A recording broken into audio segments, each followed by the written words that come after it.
Good day, everyone. Today, on Society, I'll be discussing the lovely gaggle known as the Regressives. Everyone's favorite group of cucks, permeating in little pockets on both the left and the right. These wild beasts' natural habitat is that of the echo chamber, which so many have come to love and adore today. It is here where the pressure cooker that is the result of such an insulated, safe space brings to a churning boil some of the most indoctrinated and dogmatic. Those like Steve Shives, G-Man, Anita Sharkeisha, and John Fierstein. Firstly, naturally, as they have become an ever-increasing problem, are those among the various SJW affiliations.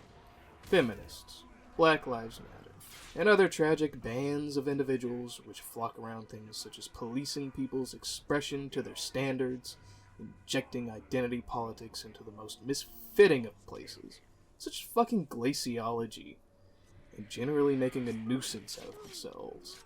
In a nutshell, these groups have gathered a consistent reputation for rampant xenophobia, Olympic gold-winning mental gymnastics, and absolutely horrifying fanaticism, and attempting to delete from existence even the most innocuous critique by any means necessary. This in mind, I'm sure you haven't found it hard to tell why exactly these people are a problem, and that's just scratching the surface. But I digress now and move on to the second, the alt-right and establishments like it.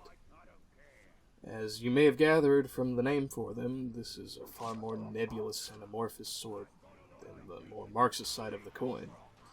Here, you'll often find a strong tendency towards white supremacism, classy, rigid conservatism, and religious emphaticism.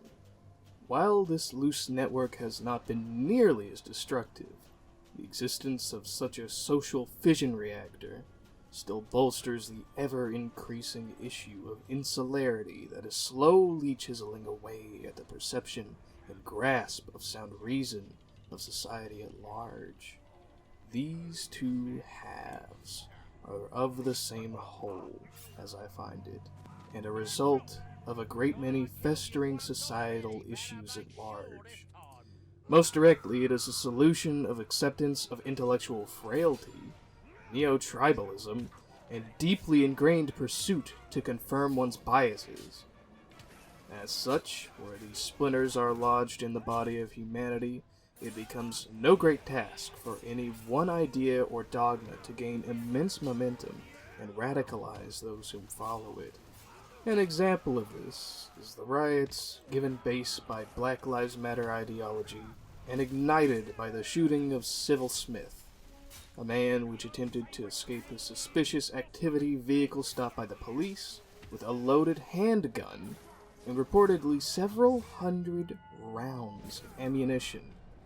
Another is the concerted efforts of collectivist tribes of SJWs and universities to, with varying success, no-platform individuals, that is, removing any room in the spotlight of discussion from those they disagree with, such as Milo Yiannopoulos and Richard Dawkins, with success in the latter.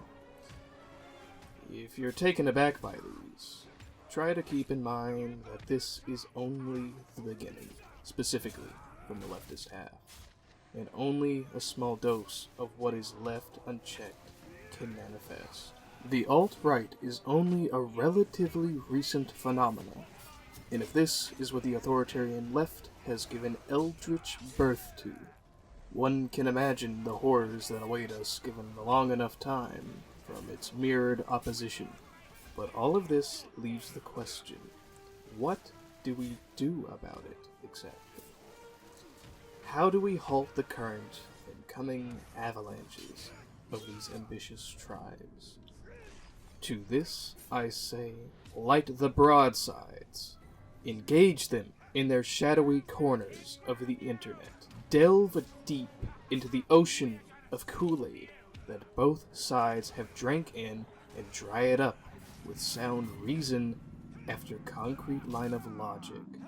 unforgiving debate, after ruthless discourse, shy not away from these that would flee and rout from the honest intellectual's foolproof debunk. Give to them no quarter, where they cast doubt, shadow, and falsehood, emblazon it with fact and truth, where they thrash and whip up a tempest of tantrum.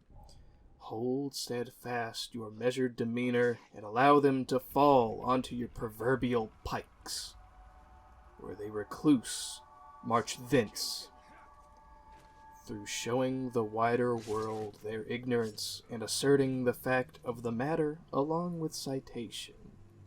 We will undermine their very foundations, the value of ideological safety and simplicity over tried and proven thought.